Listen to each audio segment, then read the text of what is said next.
Hello everybody and welcome back to the Damage Report. I am furiously eating a cough drop because I've been sick my entire life. And you know who's not sick?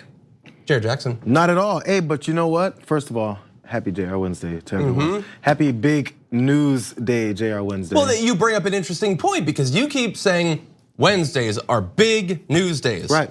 What's the big news today? The big news today, day 2 of the Senate impeachment trial. After the rules were set down in place yesterday through contentious hearings, actually, it went into the wee early morning hours. The only interesting part, well, not the only, but the contentious part happened after midnight, officially Wednesday. That's true. That's true. I'm not sold. But anyway, and thank you, by the way, to everyone who was really excited yesterday for what was supposed to be my first appearance on the Chris Cuomo show. It didn't happen because of the impeachment saga. It bumped our segment, unfortunately. Big news Wednesday. Trump has ruined everything. John Iadarola gets bumped by Trump. Yeah. Somehow. But anyway, maybe it'll happen at some point in the future. We'll see. We'll see. You know what? We got a lot that we got to get to, though. That was his loss. So it was everybody. It was the truth's loss. But anyway, we got a lot that we're gonna get to. So why don't we jump right into it? The impeachment trial is on, and if you are watching it yourself, you might be a little bit bored. If you're watching it through the lens of Fox News, though, you might be getting a very different picture of what's actually going on. And that's what they want. So take a look at, this is basically a segment where it's Fox News telling on itself. So Fox and Friends is not hiding at all that they want to be the only source for Trump supporters on this news. Take a look at this little mashup from this morning.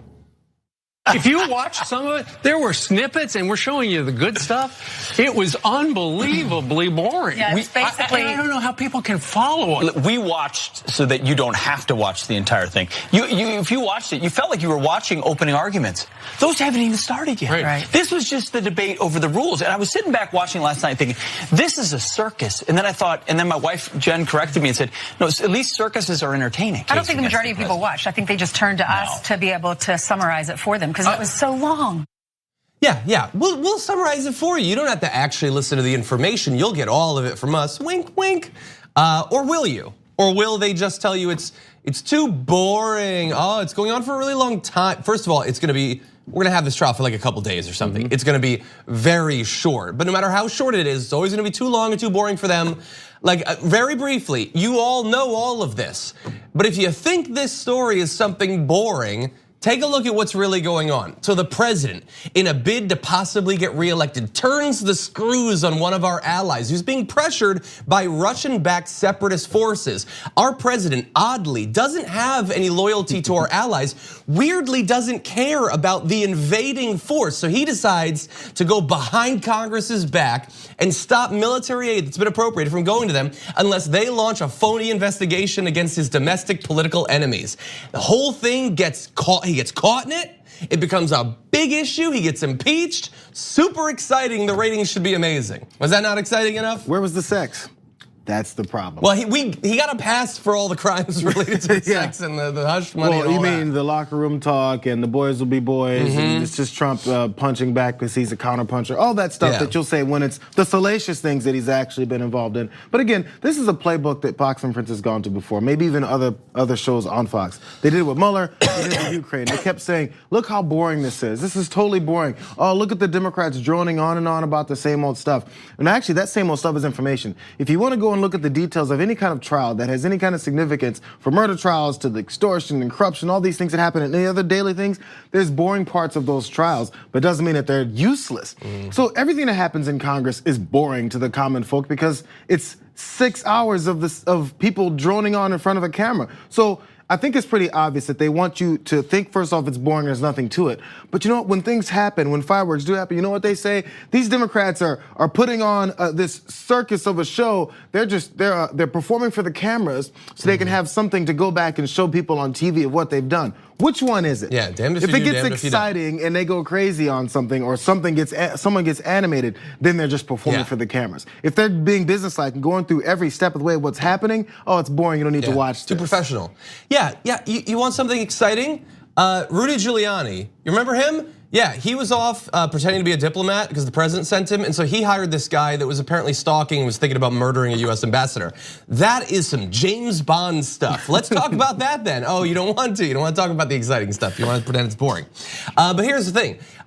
Fox News has obviously multiple hours, and depending on when you tune in, you're gonna get a different sort of story. So if you do it during the straight news hours, you might have seen things like Kellyanne Conway sort of hilariously implying that Trump releasing the aid the day after the whistleblower complaint gets to Congress. It's just a coincidence. Nobody's shown it isn't a coincidence.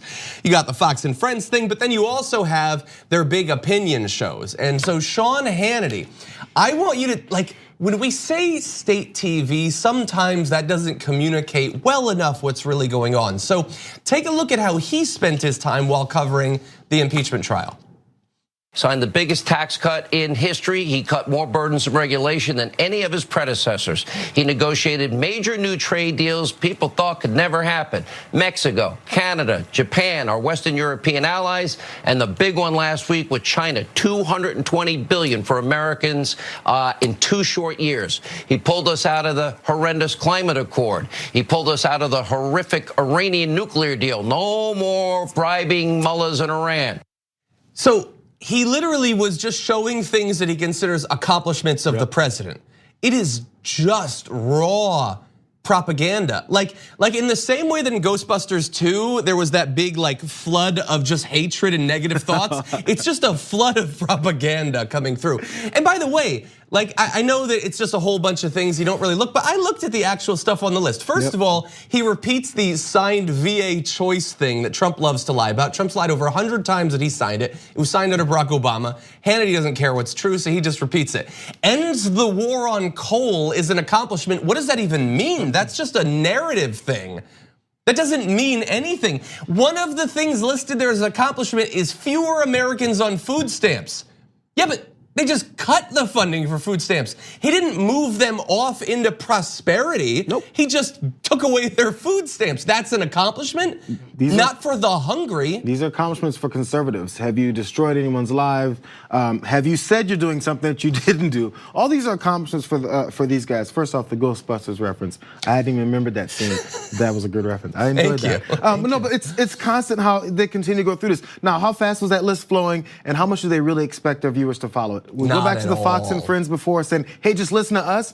That's him pushing this scroll of quote unquote accomplishments. And then no one's actually gonna look at any of those. They think their viewers are gonna say, okay, millions of new jobs created. Let me look up where that is. What are those jobs created? Is it true in the first place? No, it doesn't matter. Here's a scroll of things that I'm gonna let you think are accomplishments. It's absolutely insane, but not from Sean Hannity at least, shocking at all, because I remember just a few days ago on his radio show, he had something to say about propaganda. Take a listen to this and remember what you just saw. It's unbelievable.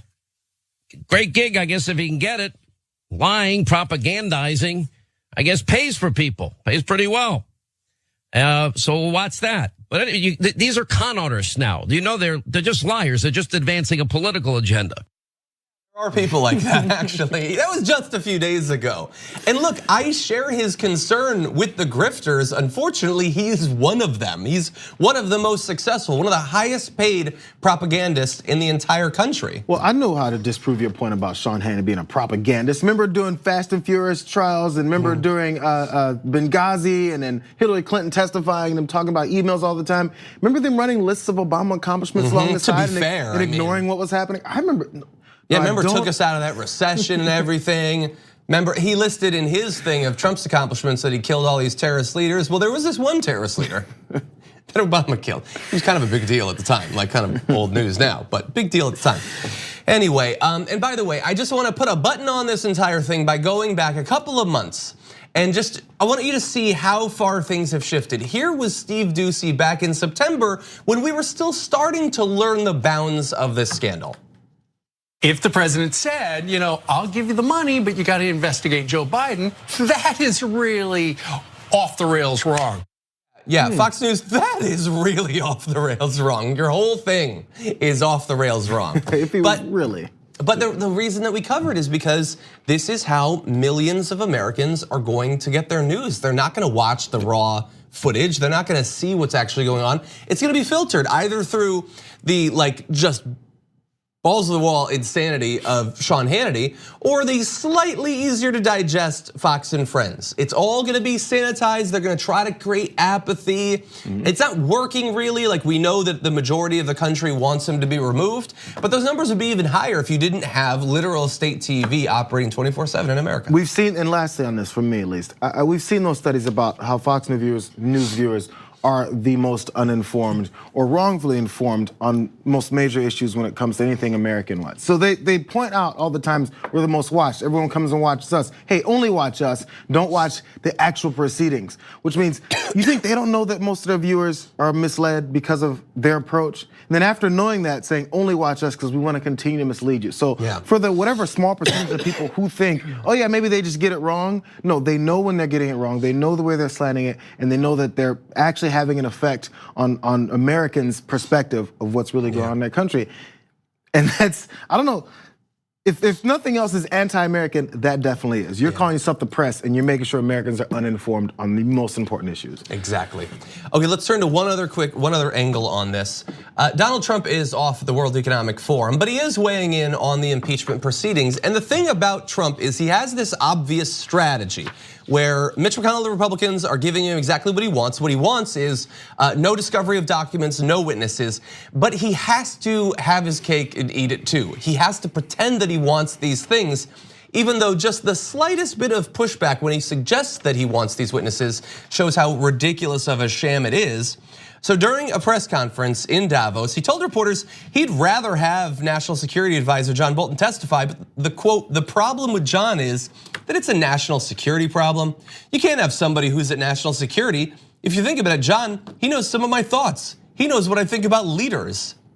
And he went on to say, well, and I mean, beyond even that, if someone left on bad terms, they can't testify. You don't like people testifying when they didn't leave on good terms. But you burn every bridge. That just means that nobody can ever testify against you. But so he was involved in national security, so he can't testify, obviously, which is convenient. Since we don't know what John Bolton knows, we're not gonna hear, because I mean, he really wants it, he does, but like, it's national security. He wants the truth to come out. Now, first of all, it's the first bit of truth he's actually said. He doesn't realize how revealing it is. You don't like people testifying when they didn't leave on good terms. What does that mean? It means he's gonna tell the truth about everything that's happening, because people leave on good terms will probably continue to protect you. That's the way it always works. Like, yeah, hey, they like me still. Hey, I didn't screw them over enough that they're actually ready to tell the truth and blow a lid off of everything that's been happening. He didn't leave on good terms. So elaborate on that. I'm not sure if it was a press conference setting, if he's just talking, but the follow-up should be, so then, are you worried he's gonna lie because he's mad? Or are you worried that he's gonna tell the truth because he's mad? He needs a direct yes or no response to that. Which one is it then? Why leaving on bad terms changes anything? Yeah, and look, so we can't have John Bolton because it's a national security thing, but thankfully, I mean, there are other people theoretically that could testify. It's like some people want Mulvaney, but unfortunately the president cited the same issue with regards to him. I mean, he'd love to have Mick go, he would, but national security and, well, Mike Pompeo's over at State, but I'd love to have Mike Pompeo testify, but again, that's a national security problem. Okay, well, I mean, okay, we can't have any of the big guys, but there were other people, right? Like Rick Perry, he was involved in this. Trump made a similar comment saying he'd love for Energy Secretary to testify, but we're dealing with national security. So here is some advice to future corrupt presidents of the United States. When doing crimes, do them in the area of national security, because then anyone who has information about that as national security, what are you gonna do? Yeah, we know that they're all involved in national security, diplomacy, all that stuff. They're involved in that because that's where you wanted to break the law. We still get to find out what was going on, or at the very least in a functioning democracy we should. And this is, by the way, we don't have the video, but this morning he literally said, one of the reasons he's so confident during this impeachment process is we have all the material and they don't. He's admitting to obstruction of Congress, obstruction of justice by not turning over those documents. He's bragging about it at press conferences.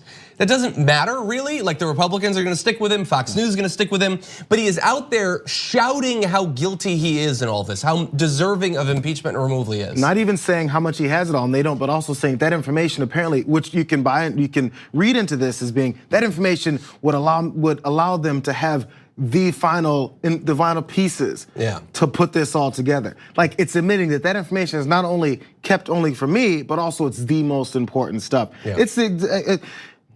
It's the biggest admission, and he's done it a million times along with Rudy Giuliani. But really fast, my last part to this is, if he's worried too much about national security, how about when he invited folks into the Oval Office and revealed a terrorist national security issues when it comes to another foreign country? Israel, when it was what the Lavrov and Kislyak came in, and he just decided to just let go of that information. How about when he makes phone calls to Ukraine about holding up aid, which he admits he did? That's not national security risk. Hey, and Sean Hannity listed that he stopped that disastrous Iran deal. That's a national security risk because it hurts other nations around that area, and it throws everything into turmoil. Actually allows them to develop nuclear weapons. Is that not a national security risk? Because he never cares about national security. And lastly, remember that time in Mar-a-Lago, one of his paid members, because they have enough money to, is around while he's getting detailed, classified information about North Korea. Yeah. They took a picture of it and posted it on Facebook, and people were like, oh man, he's having open meetings in Mar-a-Lago about national security issues.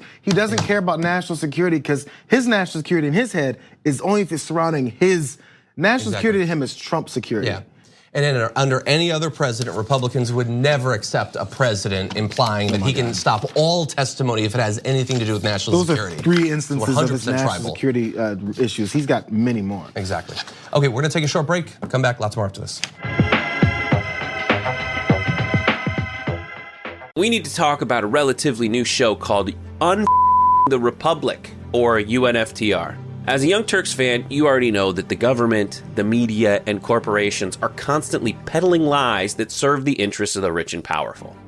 But now there's a podcast dedicated to unraveling those lies, debunking the conventional wisdom. In each episode of the Republic, or UNFTR, the host delves into a different historical episode or topic that's generally misunderstood or purposely obfuscated by the so-called powers that be, featuring in-depth research, razor-sharp commentary, and just the right amount of vulgarity.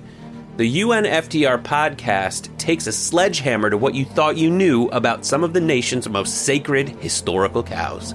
But don't just take my word for it. The New York Times described UNFTR as consistently compelling and educational, aiming to challenge conventional wisdom and upend the historical narratives that were taught in school. For as the great philosopher Yoda once put it, you must unlearn what you have learned. And that's true whether you're in Jedi training or you're uprooting and exposing all the propaganda and disinformation you've been fed over the course of your lifetime. So search for UNFTR in your podcast app today and get ready to get informed, angered, and entertained all at the same time.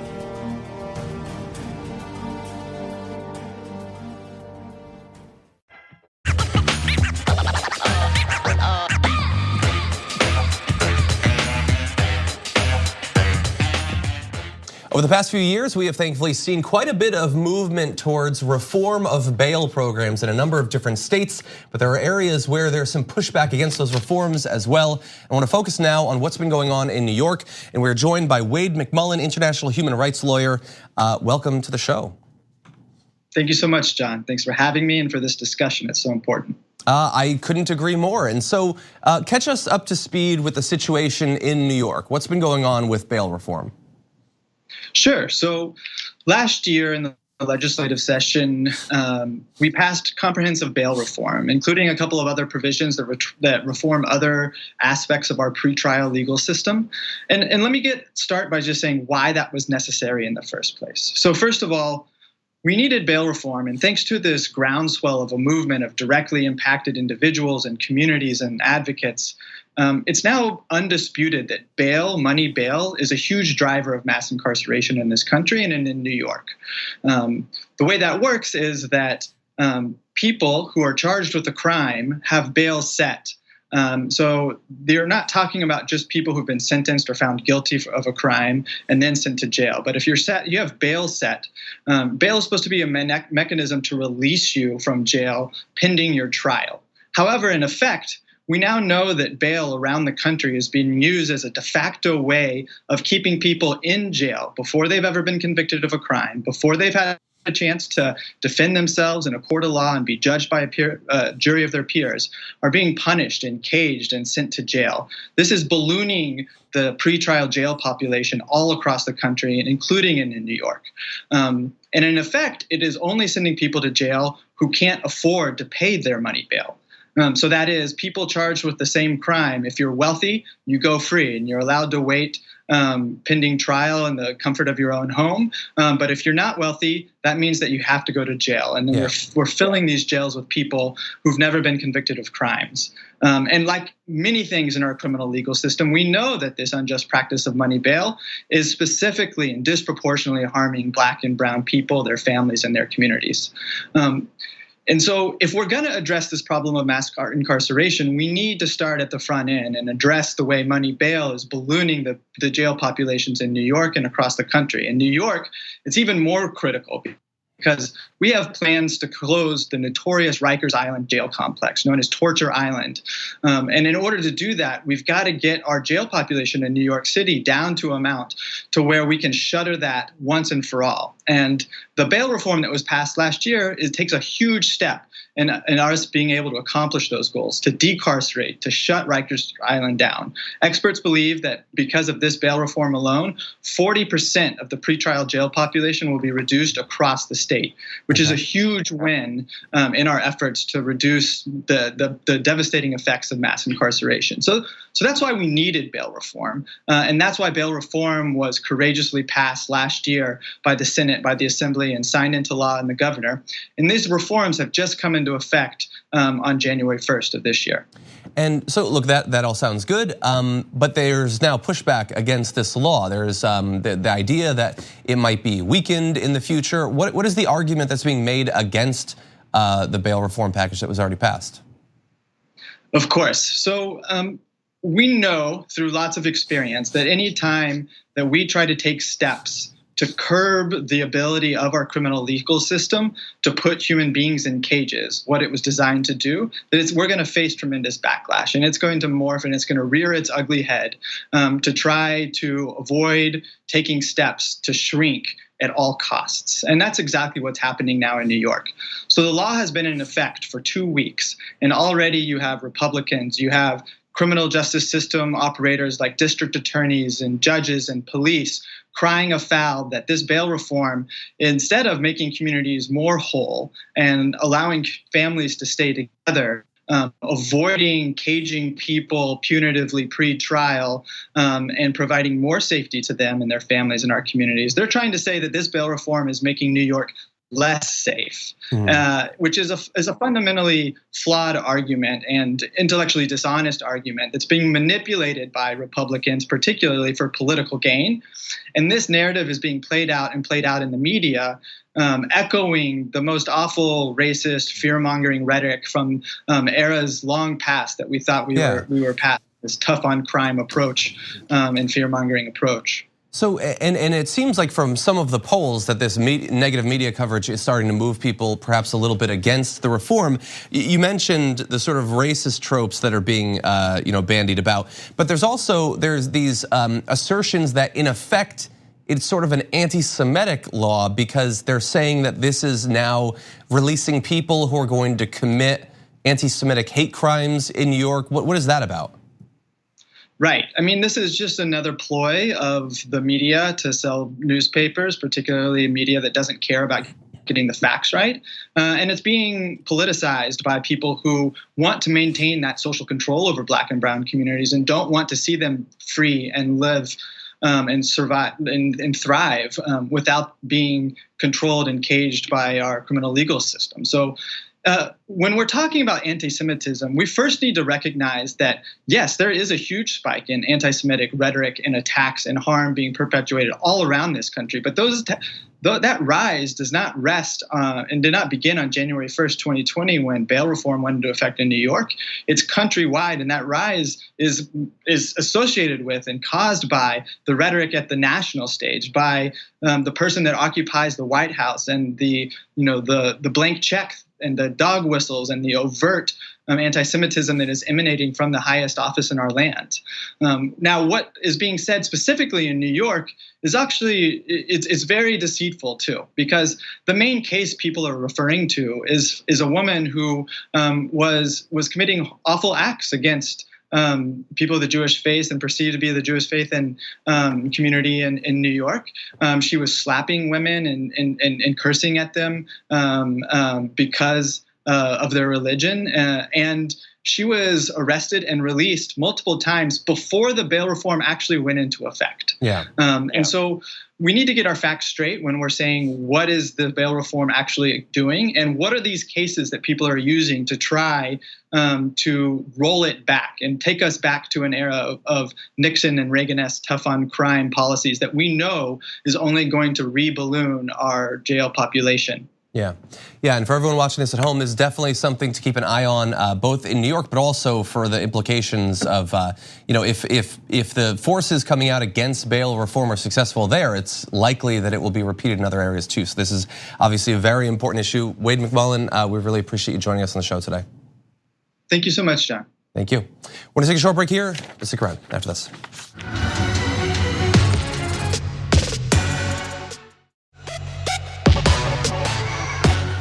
This might be one of the most fascinating stories I've read in some time. It involves Jeff Bezos, obviously, billionaire, and one of our big allies, Mohammed bin Salman of Saudi Arabia. A United Nations investigation released today will report that Amazon founder Jeff Bezos' cell phone was hacked back in 2018 after he got a WhatsApp message that came from an account purportedly belonging to Saudi Crown Prince Mohammed bin Salman, according to a person with direct knowledge of the report. So a little bit more information about what this is going to show today. A UN official says in a new documentary film that Bezos' phone was infected with malware that was delivered via a message from Mohammed. Soon after the message was sent, a massive amount of data was extracted from Bezos' phone. So supposedly they have this sit-down meeting, and then they're like, hey, let's connect, whatever. And Bezos sent, or Mohammed bin Salman sent him an infected video or something like that, that then broke into his phone and allowed Mohammed bin Salman access to all of the information there. And apparently it appears ongoing access to that information in the future. Didn't see that coming. Absolutely not, which again goes to, we talk about hacks and all the time, things that happen all the time, and identity thefts, and then when everyone's information got stolen from like Experian or one of those companies. I don't mean to disparage Experian if it wasn't them, but when it comes to this type of level, you think, man, you figure people like Jeff Bezos probably have enough of a level of security on their information that this couldn't happen, or maybe it goes through a certain system of things. Maybe you realize that you're the richest man in the world, and maybe you can realize that you could do something else about this. But just that's the first fascinating part. But the second fascinating part is just the motivations from Mohammed bin Salman behind this. Yeah, in the exactly. First place. So why would he do this? Not just for fun. There was apparently a political reason. So Bezos, who owns the Washington Post, Amazon, a million other things, has alleged through his security consultant Gavin de Becker that the Saudi government had access to Bezos' phone and gained private information. De Becker wrote in the Daily Beast that the Saudis were intent on harming Jeff Bezos since the Post began its relentless coverage of the murder of Jamal Khashoggi, a Post contributing columnist, in October of 2018. The thing is, the timeline doesn't necessarily work out. After Khashoggi was killed in Istanbul, Bezos became a target of waves of criticism from Saudi-based online trolls, but the alleged hacking took place 5 months earlier. So look, they apparently have good evidence that he did this, and it's not that much of a leap to imagine that Mohammed bin Salman would be willing to hack someone's phone, since he sent guys to literally hack a human being into pieces. So let's not forget that. It doesn't appear to have been based specifically on this, though. Now, to be fair, Saudi embassy put out a tweet saying recent media reports that suggest the kingdom is behind the hacking of Mr. Bezos' phone are absurd. We call for an investigation of these claims so that we can have all the facts out. And I'm sure they'll do an investigation and they'll execute some underling who did not come up with this idea on their own, like they always do. But what a bizarre turn in the news. Yeah, now what we did find out also is that like the information that what are they looking to receive? Anytime you're looking to hack someone's phone, especially someone of this level, you want to find out something you can hold over their heads possibly. And of course we know about the affairs and the new women and all that stuff that would be embarrassing, if not detrimental to just his personal life. And that appears to be some of the stuff that was discovered, which leads me to wonder, okay, I know guys that make $45,000 a year. And they have burner phones. Maybe Bezos, he could probably get a good deal on Amazon, anyway, like on some kind of cheap Nokia or something. I assume that the Verizon cost isn't too much that Bezos can't afford an extra couple of phones. Anyway, my point being, if you're gonna have these connections with people of this stature and across so many levels, you got to have separate ways to communicate with them that isn't your direct personal line to your things that are like this. Yeah. I don't know. Yeah, I don't want to be critical, but that's kind of the first thing that came to mind. It's weird because like you and I, we could buy a burner phone. He could buy a burner phone company if he wanted to, like just for his affairs. I mean, James down the street was cheating on his wife and he's got a burner phone for the girlfriend. Exactly. I'm just saying. Anyway, look, the reason this is important going forward is it should be another, this is not by any means the worst thing that Mohammed bin Salman of the Saudi government has done. It's probably like the 500th worst thing, but it's a reminder that this is who we're dealing with. One of Donald Trump's closest friends, closest allies, big military partners with them, just bear all that in mind.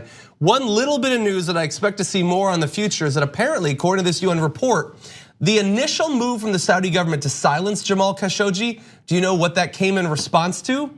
It was a speech that Jamal Khashoggi gave way back in December 2016, where he was critical about Donald Trump's ascent to the US presidency. And this report notes that the Saudi government was working as hard as they possibly can to develop a good relationship with the incoming new administration. Not saying anything. Why would they want a good relationship with Donald Trump? Trump, check your phone, get the viruses taken out because they almost certainly have hacked you too. He would click on literally anything. Well, he is definitely, we also know the story about him tweeting before his first few months in office, tweeting from an unsecured phone. Yeah, and they kept trying to get him to have actual security and he refused to. Could be consequential if it opens him up to blackmail. They apparently tried to, like they implied to Bezos that they knew about his affair before it was made public by the National Enquirer. So this is not outside of the range of possibility. Yeah. Okay, so we're gonna take a short break. We come back, another guest is gonna join us after this.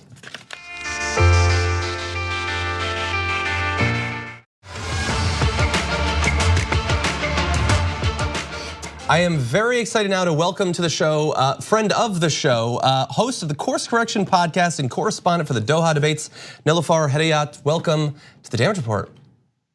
Hey, how are you? Great to have you here. And so I'm excited about the launch of your podcast. It is Course Correction.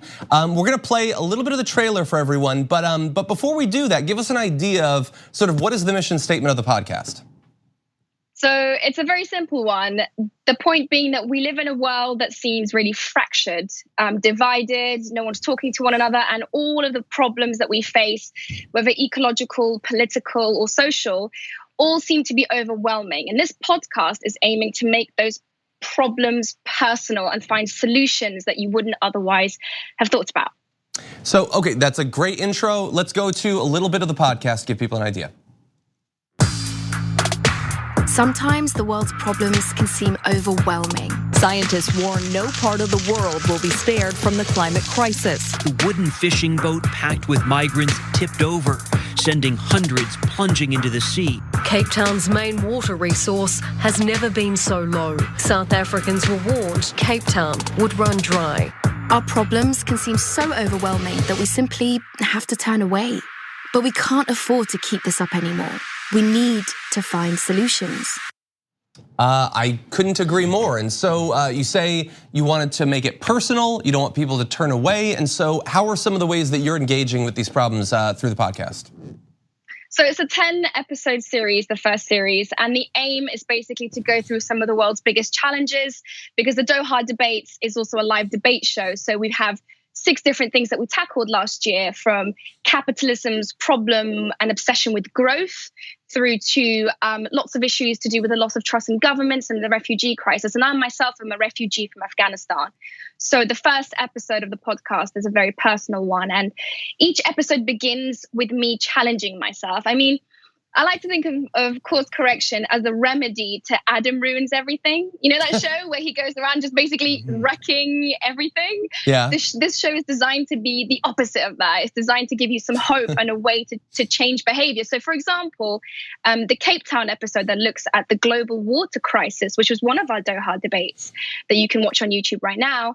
I had to live on 50 liters of water a day. And that sounds like a whole bunch, but when you consider showering, when you consider washing clothes and food prep and everything like that, it becomes incredibly hard to do. And in the end, like I remember going out for a party and coming home and I had only 2 minutes of water use left that day, and I had to choose between washing the gunk out of my hair or my nasty dance floor feet. And I can promise you, John, it was not a pretty sight, but I did it for the people. It seems to be something that the audiences, my audiences at Doha Debates, are yearning for, a way to engage with these problems in bite-sized ways so we don't all feel overwhelmed all the time. Yeah.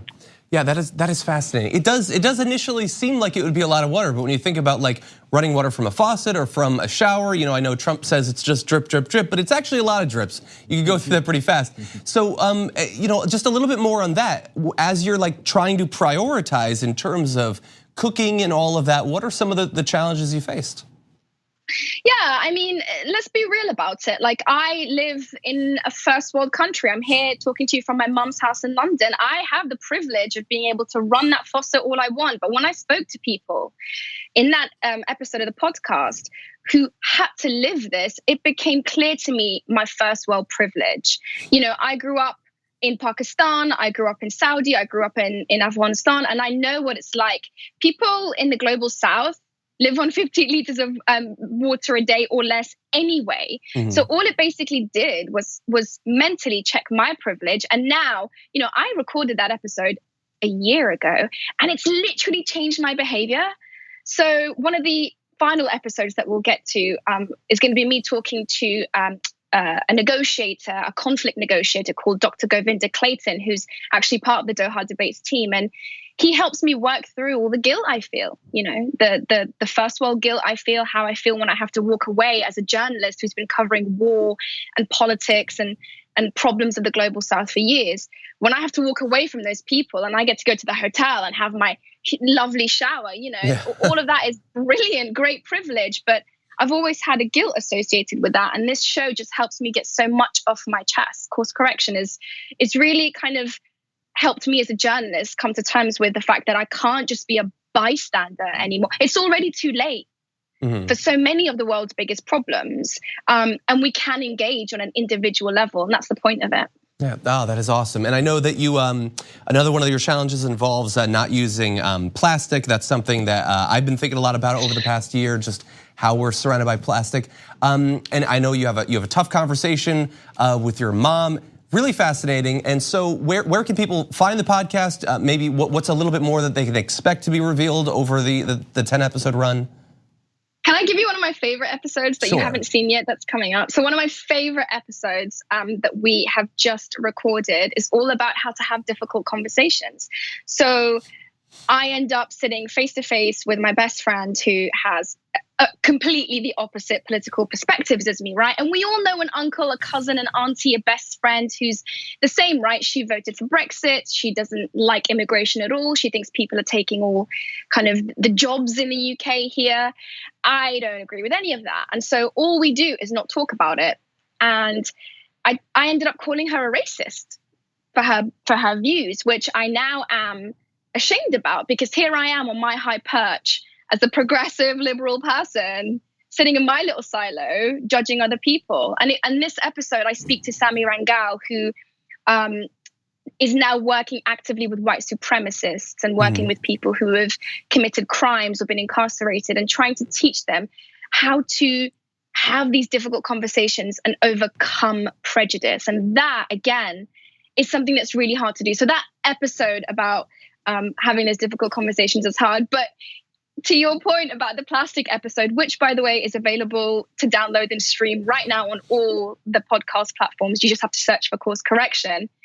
I carried around with me, John, you'll love this, like my plastic bag of shame for 5 whole days.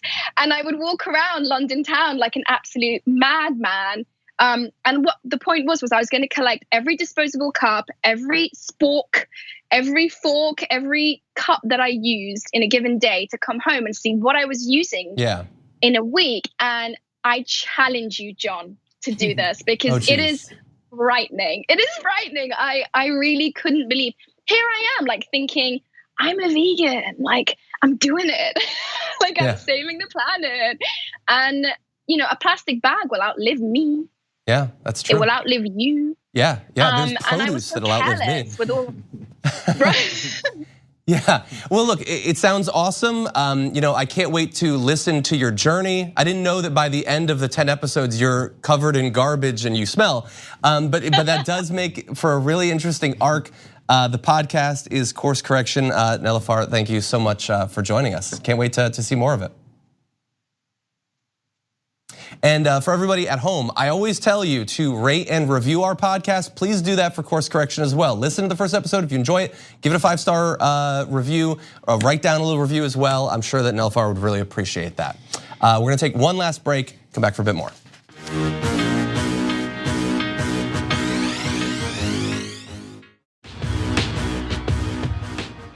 One of the biggest battles going on in the Democratic primary right now is between Joe Biden and reality, and getting him to acknowledge where he has stood on the most important issues of the day.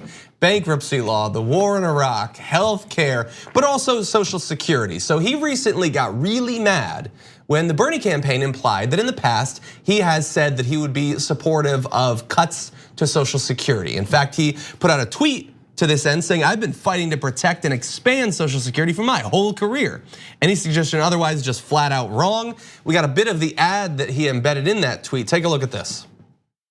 As Democrats, we can't launch dishonest attacks against fellow Democrats. We have to beat Donald Trump. Now Bernie's campaign has unleashed a barrage of negative attacks on Joe Biden. They've even accused Joe Biden of supporting Paul Ryan's cuts to Social Security. Bernie's campaign is not telling the truth. Okay, so their attacks, they're dishonest smears. Note that they were not; those headlines were not from New York Times articles. It was opinion pieces, probably from a Biden surrogate. But anyway, here's the thing. Bernie did attack him on this, and rightfully so. Here was a response ad that Bernie put out. When I argued that we should freeze federal spending, I meant Social Security as well. I meant Medicare and Medicaid. I meant veterans benefits. I meant every single solitary thing in the government.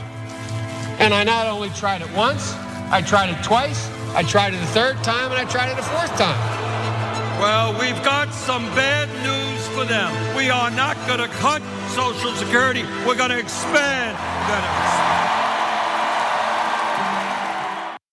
So, like, it's not smears, it's the truth, okay? Consider like coming to grips with what you've actually done in the past. Consider it once, consider it twice, consider it a third time. Tell the truth about what you've said, okay? This is not like 30 years ago. Like, we have access to this video, we have access to the transcripts. What you have said and done is on tape. You cannot deny it anymore. This is one of the biggest things that I think a lot of old school candidates can't come to grips with, is understanding we're in 2020 now, and forget it, forget 2020, go back to 2018, 17, 16. We can go on at the drop of a hat, grab our phones and just get, let me find out what he said. And it can happen, it's too easy to let this just go. And then I'm amazed they don't have any advisors. They go, hey Joe, let's have a different approach to this, because everyone knows it's true. And that smears are something that people do when it's off subject or when it's untrue. Both of these things, it's a subject matter that people care about and it's true.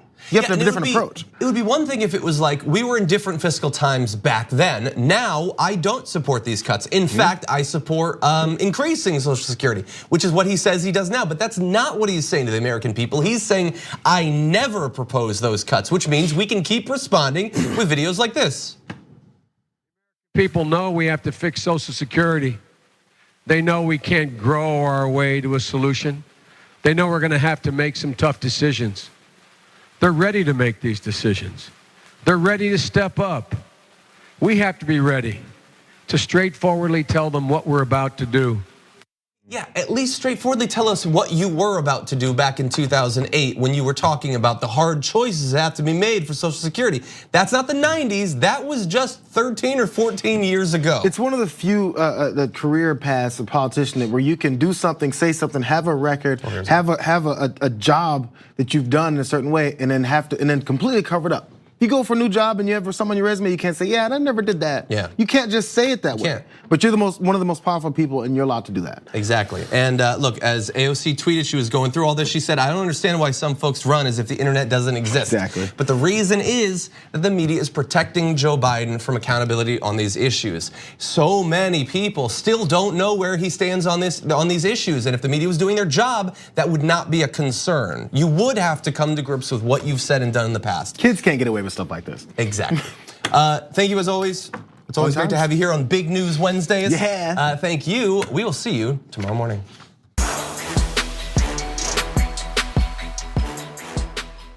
Thanks for listening to the full episode of The Damage Report. Support our work, listen ad-free, access members-only bonus content, and more by subscribing to Apple Podcasts at apple.co/TYT. I'm your host, John Darola. I'll see you soon.